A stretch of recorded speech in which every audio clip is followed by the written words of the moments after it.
Get this and get it straight. Crime is a sucker's road, and those who travel it wind up in the gutter, the prison, or the grave. There's no other end. But they never learn. From the pen of Raymond Chandler, outstanding author of crime fiction, comes his most famous character in The Adventures of Philip Marlowe.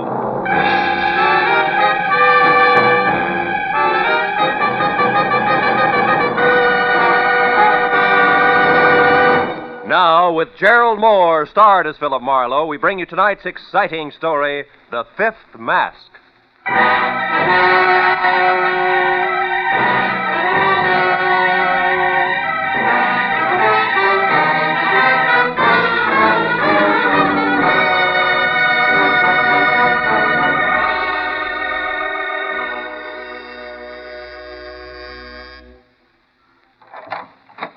Brother, am I glad to see you.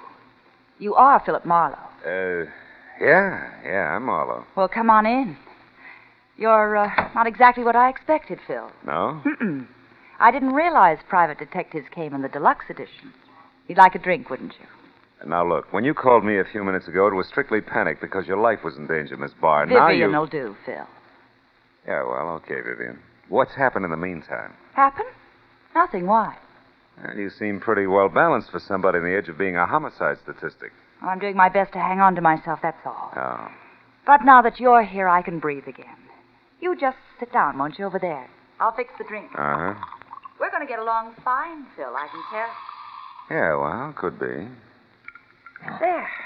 Now we can be more comfortable. Your health, Phil. Your health is supposed to be the point, baby. You said a man threatened your life. Yes, a man named Fred Sears. A character I used to know. He was hurt in a hotel fire 6 months ago. Oh? Must have been his head. He thinks he wants to kill me, and he's come to town to do it. But now that you're here... I suppose he's got reasons, huh? Do they matter? Yeah. To me, at least. I like to know which end of the stick is short before I grab. Well, I'm not even sure myself. I only knew Sears briefly. Here's his picture, Marlowe. Mm-hmm. Oh, the whole affair was stupid. So you brought it to me instead of the police, huh? I brought it to you because I need private help, and I'm willing to pay for it. Pay very well, I might add. Oh, look, Phil, you don't have to bother about the reasons why. Just see that Fred Sears leaves me alone tonight. It shouldn't be hard. Is your drink all right? Delicious. Too bad I can't stay and finish it. What? Oh, Marlowe, wait. You mean you won't help me? Not on guesswork, baby. But don't you realize my life's in danger? I'm scared. Yo, sure. Speechless. You can get yourself another boy, Vivian. Woods are full of guys with no curiosity at all. Oh, Marlowe, please be reasonable. Good night, baby.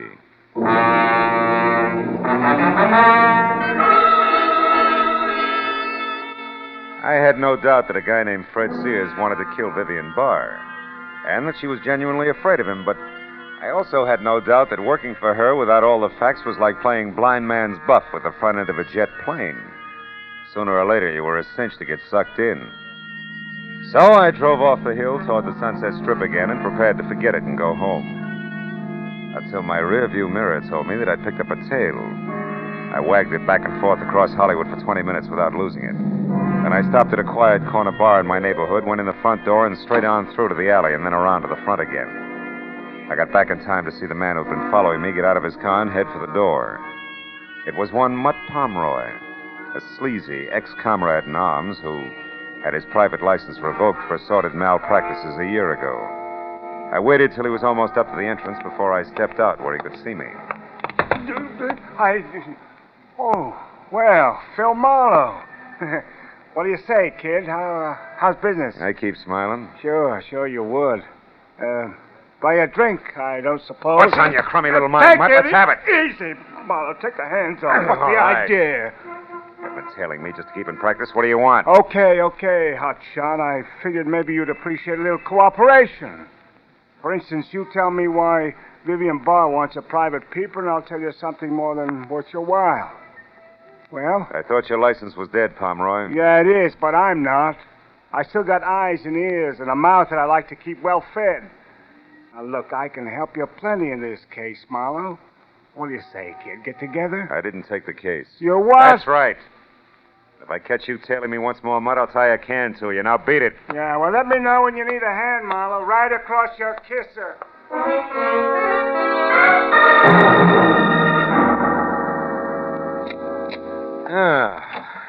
ever so humble. Oh, no. Hello, Marlowe speaking. Oh, Phil, I've been calling ever since you left. This is Vivian Barr. Now, look, baby, I told you a few minutes. Listen to me. I've got to have your help. I'll tell you the truth, all of it. Anything you want to know, only come back, please. Oh, will you listen? I'm trying to tell you. I've seen someone outside here, Marlowe. I'm almost sure it's Fred Sears. Hurry, will you? I'll tell you everything. Hurry.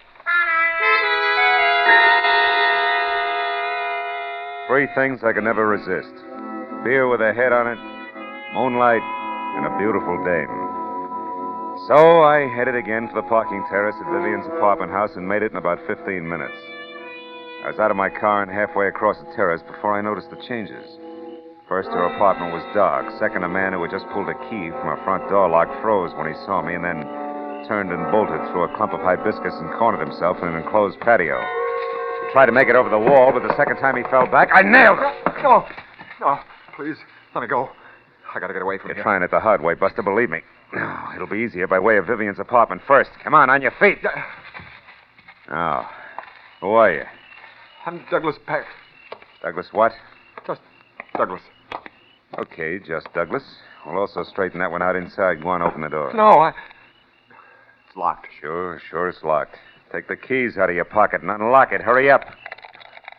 Who are you? Name's Marlowe. Go on inside. No, please, Marlowe. Listen, I can't go in there again. What's the matter? Afraid of the dark? Go on! Turn on the light. All right, then, all right. There. Vivian Barr's eyes were still open. But all the life had gone out of them. She'd slid half off the blue velvet divan onto the floor, and a gleaming gold satin she wore was stained red by a dark, stiffening smear on her chest. Her purse was open on the coffee table, and spilled out of it was a note addressed Dear Vivian and signed Fred Sears. What is it, Marlowe? What are you looking at? One good reason why Vivian Barr ended up like that. Here, read it. Dear Vivian, the broken back you handed me 6 months ago wasn't as hard to take as the broken promises. Count on seeing me real soon. Fred Sears. Yeah. Now, Douglas, at address, assuming you didn't kill her and it was this Sears, what was your connection? Oh, I was just a friend of hers. Business associate. Well-heeled business associate, judging by your wardrobe. She mentioned your type, but not your name. Let's get on with that, shall we? Marlowe, listen, I had no idea that Vivian was mixed up in it. Marlowe, look. Huh? There at the window at Sears. Kill the light. Keep down, Douglas. I'll be right back. Sears ducked as I ran for the door, and when I got outside, he was rounding the corner and heading for the enclosed patio. He was up on the wall by the time I got close enough to grab for him. No, you don't. What? Oh!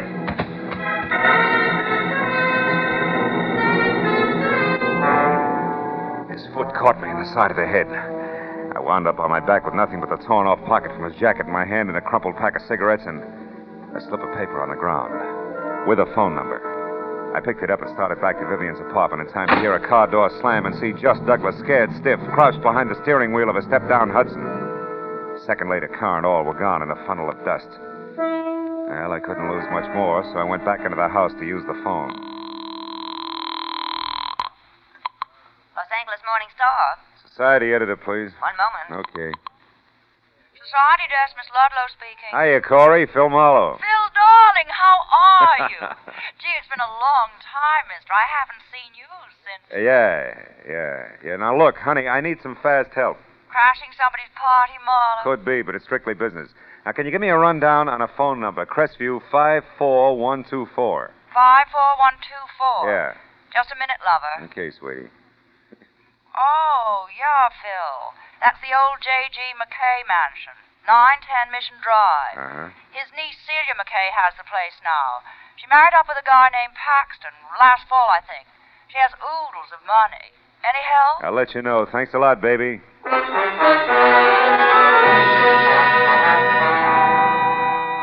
Before I left, I called Lieutenant Matthews at Homicide and told him what happened.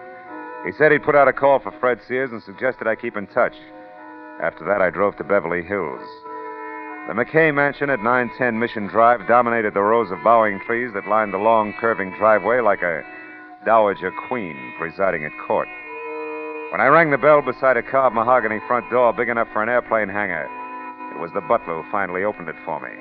It was all he could manage. Yes, sir. My name's Marlowe. I'm a private detective. I'd like to see the head of the house, please. Have you an appointment, sir? No, this is a courtesy call so far. If There's been a murder, Buster. Now, please get Mr. Paxton, Celia McKay Paxton, or any reasonable facsimile thereof, huh? Never mind, Cartwright. You can run along. I'll take care of this, whatever it is. She was, friendly. Red-headed and hefty, but wore a dress so well draped it would have made a Notre Dame tackle look good. It was all held together at the neckline by a big dazzling brooch made up of items on a Mardi Gras motif, and each covered with enough jewels to retire a family of 5. Except for a space in the center, shaped like a mask, which was dull, black, and empty. I must have been staring because that's where she picked up the conversation. If you've finished making your estimate now, Mr. Marlowe, maybe we can get down to business. I'm that reasonable facsimile you mentioned, Mona Paxton, Celia's sister-in-law. Oh?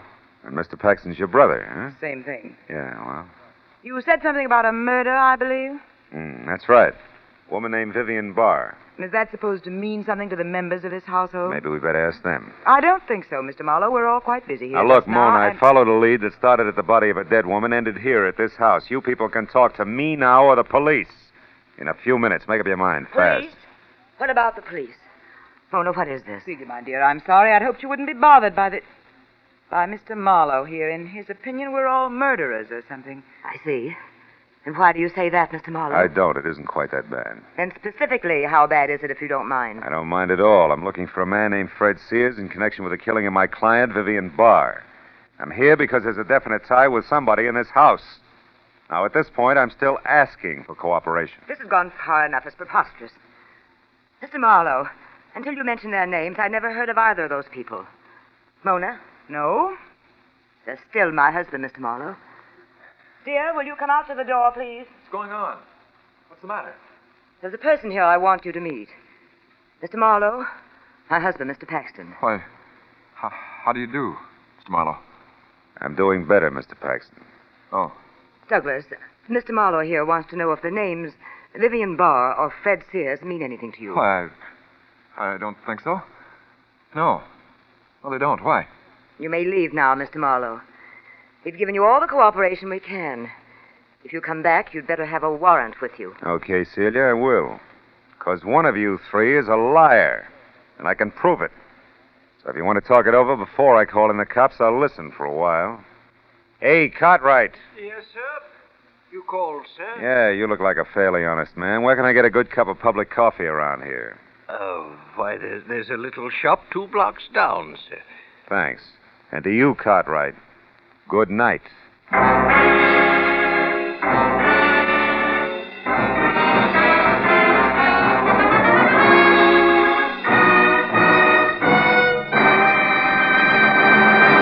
In just a moment, we'll return to the second act of Philip Marlowe. But first, Sunday, September 10th. Note it well, or you'll miss a whole lot of laughs. For that's the day Jack Benny checks in again at CBS The Star's address. Yes, this Sunday is the day Jack, Mary, Dennis, Phil, Don, and Rochester return for another great season of top-ranking comedy. Be sure you're on hand this Sunday and every Sunday when CBS brings you the one and only Jack Benny Show. Now with our star, Gerlad Mohr, the second act of Philip Marlowe, and tonight's story, The Fifth Mask.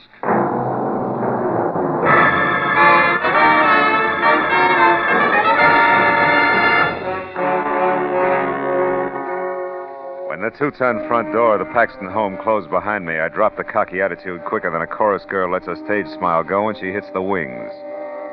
I knew that I was still a long way from finding Fred Sears. And 10 minutes later, when I was in a corner booth at the plush Beverly Hills version of a one-armed joint Cartwright had suggested, I began to worry about it. Until the front door swung open and admitted Mrs. Celia McKay Paxton. She threw a stern eye and a sharp semicircle that nearly sliced the place in two and then bore down on me. Mr. Marlowe, I want to talk to you. What do you mean by... Why don't you sit down, Mrs. Paxton? Well, Very well. Now, Mr. Marlowe. Coffee, Mrs. Paxton? No, thank you. Mr. Marlowe, specifically, what did you mean when you said that one of the 3 of us was lying? Specifically that, Mrs. Paxton. I don't think I could have been more blunt, but I'll try. I'm after Fred Sears and anybody or anything that can lead me to him. Now, you. Why are you here, Mrs. Paxton? Well, it's, Mr. Marlowe, it's, Hard to say, maybe? Well, Hard like I'm suspicious of my husband's connection with all this, Mr. Private Detective. Will you go to work for me? Is that it? Oh, no. No, not that. But, Mr. Marlowe, I'm no fool. I know that I'm a plain-looking rich woman who loves her husband. And well, sometimes men are silly. And if there is anything, I'd... Mrs. Paxton, I can't go to work for you. I don't take that kind of a job. Besides, I'm already working on your problem insofar as it concerns the late Vivian Barr. I don't understand that. You say you're looking for Fred Sears. But not overlooking anything else, Mrs. Paxton. Like the outside chance that Sears didn't kill Vivian Barr. I didn't see it happen, you know. It could have been somebody else. Who? You. What? After all, you just implied a good motive. No, I didn't. I only gave you a suspicion. A dark, ugly thought I'm ashamed I ever had. That's all. And I didn't kill that woman, Mr. Marlowe. I know you didn't. It was only bait, Mrs. Paxton. I hope you'd snap at it and come back with an answer that would get me to Sears. Mr. Marlowe, I never heard of these people before tonight. I know, that's what you said. But you see, Mrs. Paxton, even as you, I, too, sometimes have dark, ugly thoughts that I'm ashamed of. Only in my case, it's business. And tonight, the business is Vivian Barr's murder. Good night, Mrs. Paxton.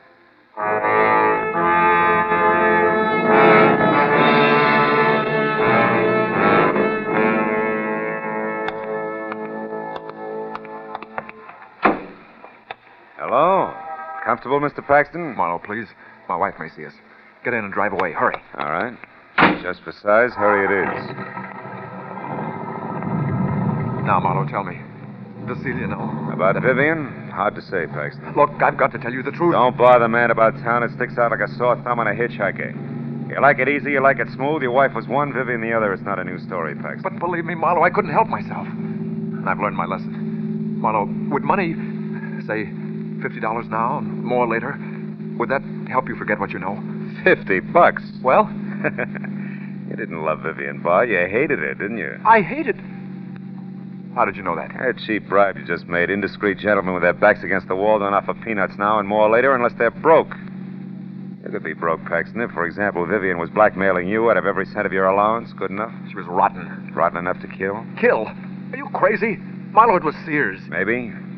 I didn't see him do it. You had a good reason. He had a better one. Sears was taken in just like I was. When he met Vivian, he had a few $1,000s, and she fell in love with every one of them. You said a better reason, Paxton. And I'm getting to it.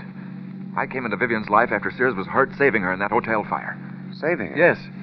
I didn't know that. I thought he was hurt, period. Yes, that's all the papers got, but he was injured because he rushed into the fire to save Vivian. She couldn't afford to have it known that she was at that particular hotel at that particular time. She told me so herself. You didn't quit even then, huh? I couldn't, Marlowe. I wasn't strong enough. And then later, when I was, she wouldn't let me. Not without paying. And that's the whole story, Marlowe. Mm-hmm. Unless you're still holding back a lead on Sears. Why should I? Because if you're it, Paxton, not Sears, you've nothing left but the slim hope that Sears, who knows he's framed, will be shot running away from the police. Ah, you're wrong, Marlowe. That's not it. All right, then try this. If I'm wrong and Sears is still the one we want, he could also be after you, Paxton. You know, you're pivot man in that triangle, too. What? Why, I never thought of that. What am I going to do? Grab a cab and go home and hide in the cookie jar. Marlowe, don't be facetious. My life... Relatively safe, Paxton. I was only trying to trick you into spilling something on Sears. Oh. Then you no longer think that I killed Vivian? I didn't say that. So long, Paxton.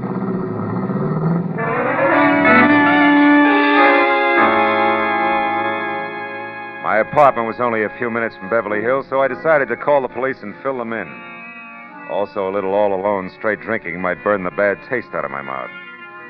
But when I was in the hall there, I knew it was going to be a little while before I got a chance to do either one. After all, there was still a Paxton to go. Mona, the lady with the beautiful Mardi Gras brooch, and the not-so-beautiful mind for business. I've been waiting for you, Mr. Marlowe. That figures. Come on in. I'll get the lights. You don't seem surprised you expected me. Yeah, as much as the others. Already huddled with your brother and your sister-in-law. Have a seat. No, thanks. Mr. Marlowe, I'm going to come right to the point. That's a switch. Want a drink? No. Do you want $1,000? Mr. Marlowe, I said... I heard you. Yeah. Also, Miss Paxton, I've heard a lot tonight about all I can take. I'll make it fast, will you? All right, the 1,000 is yours, Mr. Marlowe, if you'll do one thing. When you catch up with this Sears, if you haven't already done so... I haven't. Keep my brother's name out of this, that's all. Oh, it's a little too much. Also, you're a little easy, Mona. Your brother isn't worth covering up for. That's not news, and it's beside the point. The 1,000 is to help me, not him. I've spent 5 very difficult years getting the rights to a cosmetic formula that can't be beat. The point, Mona, the point. All right, the point, Mr. Marlowe, is that all I need now is backing. Just yesterday, I got the promise of it. $150,000 worth of promise from my sister-in-law, Mrs. Celia McKay Paxton. And I'll lose that promise, Marlowe, if Celia gives my brother his walking papers. And she will if she finds him out. Will you take the money, Marlowe? No. No, will I go out of my way to whisper in Celia's ear? You're practically safe, Mona. Who else is there? Sears. If the police take him alive, there's a good chance he'll make a lot of embarrassing statements about your brother killing his girl and... You expect someone? Oh. Unless the police are tired of waiting to hear from me. I shouldn't be seen here, not if you're going to keep Doug's name out of this. Easy, honey. Get in there, the kitchen. Oh, yes, thanks, Marlowe. Thanks a lot. Okay, coming. Keep your shirt on. Oh, no. Well, didn't expect to see little old Mutt Pomeroy so soon again, eh, kid? Mind if I come in? Very much. What do you want, Pomeroy? To show my wares, Phil boy. You know, like the jewel tea man. Skip the funnies. What is it? Fred Sears. I know where he is. You sure about that? Sure, like I don't take $3 bills. I followed him tonight when he got away from you. All right, come in. Hey, nice place, Phil. What's your price, Mutt? $200. I'll pay $1. The address. The money. Okay. Here. 15, 16, 80, 90, 100. Yeah. Thanks, Phil boy, thanks. The address says 31 Bayfront Drive, Santa Monica. It's an all-alone beach joint, kind of neat. Belongs to a friend of Sears who's out of town. Oh, he's using his car, too. I overheard him explaining to a neighbor. Yeah. Good night, Marlowe. See you around, huh, kid? Mm-hmm. Oh, Pomeroy. Yeah? Yeah. What is it, Phil? 2 questions. Uh-huh. First? Your connection with all this, what is it? Oh, a hunch that I could pick up a little extra. You see, I spotted Paxton out with that Vivian babe once, and well, I knew who he was. Also, I knew who his wife was, so I figured... Yeah, I know how you figured. Okay, but you said 2 questions, kid. The other. This! Whatever made you think I do business with a louse like you? Marlowe, he's unconscious? Yeah. If ever saw you here, your mailbox would get nothing but extortion notes for the next 6 months. We'll get out now. All right, Marlowe, but won't he ruin everything anyway? Don't worry, Mona. I'll convince him one way or another. Yeah. Let's see now. Hey, Mara, you crossed me. Sure, I'll do it every time, Pomeroy. We're conflicting personalities. Police headquarters. I'd like to speak to Detective Lieutenant Matt. Holy cow. Hello. Police headquarters. Hello. Police. Never mind. Pomeroy, that little hunk of jewelry there on the rug. Just fell out of your pocket when I frisked you, didn't it? Didn't it? Yeah, sure it did. So what? So before I beat you senseless, get up and tell me what you got it. Come on, where'd you lift it? Come on, Pomeroy. Gotta get your hands off. All right. I found it at that Vivian Bar's joint. It was on the floor and it sparkled like dough. She was dead, so I figured it might as Thanks, well... Pomeroy. You told me all I want to know. Don't wait up. Mutt!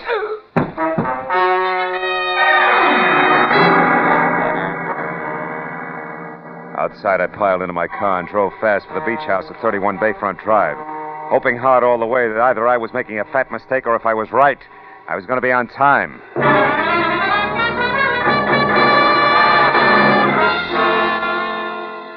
All told, it was about 40 minutes later when I screeched to a stop in front of the place and found it lights out and deserted. I was ready to start cheering until, from the closed garage that was tucked under a wing of the house, I heard it.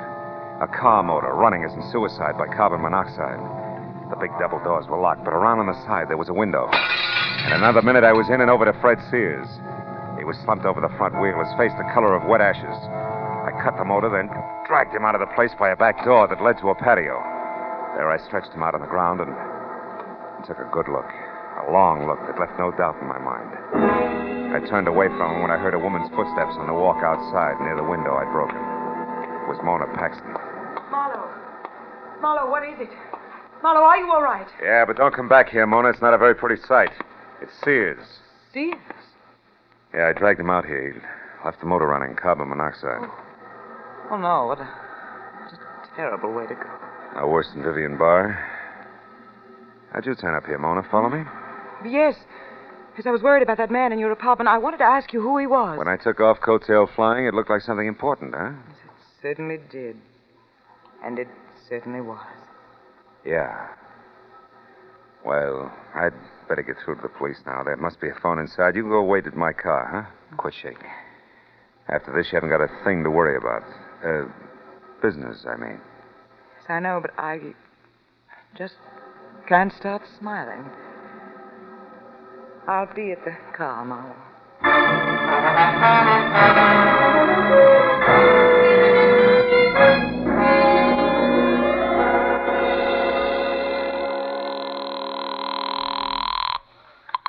Homicide, Lieutenant Matthews speaking. Marlowe, Matthews. Out in Santa Monica, 31 Bayfront Drive. I've got Vivian Barr's killer. Fred Sears? Great. Just hold it, Phil Mooney. Hey, wait a minute. Call Santa Monica, Matthews. get a car out to 31 Bayfront Drive Hey, fast. Matthews. Hey, Marlowe, nice work. I'm glad I Now, let will you wait know. a minute, Matthews? It doesn't play that way. What? What do you mean, Phil? Not Sears? No. It's a woman, Mona Paxton. Sister to Douglas Paxton, a guy married and playing around with Vivian Barr. Mona killed Vivian because Vivian was blackmailing her brother, and that, in turn, was about to ruin a business deal that meant a lot to her. An awful lot. Yeah, it must have. Yeah. What about Sears? Does he still tie in? Sure he does. She found out where Sears was hiding, which is out here at the same time I did. But she got a head start on me at the point of a gun, set him up in a closed garage in what was supposed to be suicide. Oh, he's dead, huh? No, he's fine. I was lucky enough to get here in time. He's resting out on the patio, breathing well. See you, Matthews.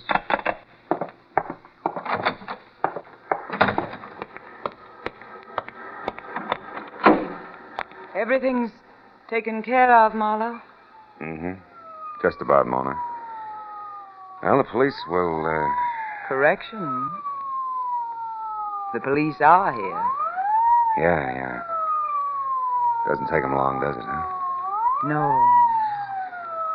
I, for one, am glad of it. Just as soon get all this over with.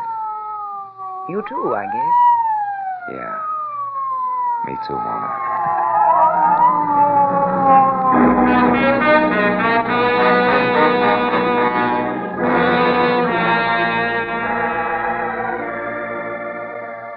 I got away from it all as soon as I could, but I didn't go home.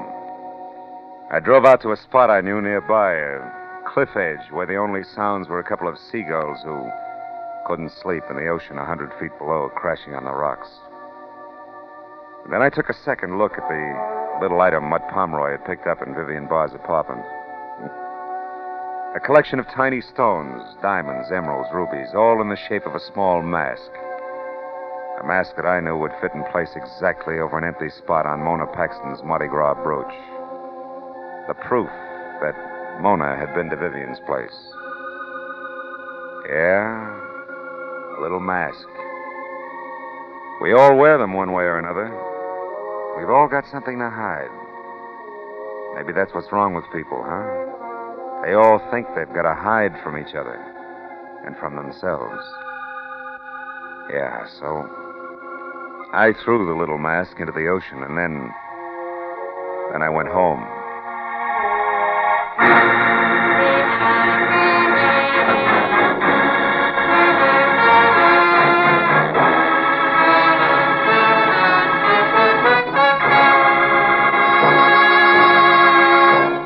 The Adventures of Philip Marlowe, bringing you Raymond Chandler's most famous character, star Gerlad Mohr, are produced and directed by Richard Senville and written for radio by Robert Mitchell and Gene Levitt. Featured in the cast were Frances Robinson, Betty Lou Gerson, Ann Stone, Olin Soule, Jay Novello, and Larry Dobkin. The special music is composed and conducted by Richard Durant. Be sure and be with us again next week when Philip Marlowe says... This time, a little man with big heels tried to run over me. A giant in a warehouse nearly cost me my life. And a treacherous blonde almost buried me at sea. All that for a client who couldn't pay me a cent. But on whose behalf they were paid in full.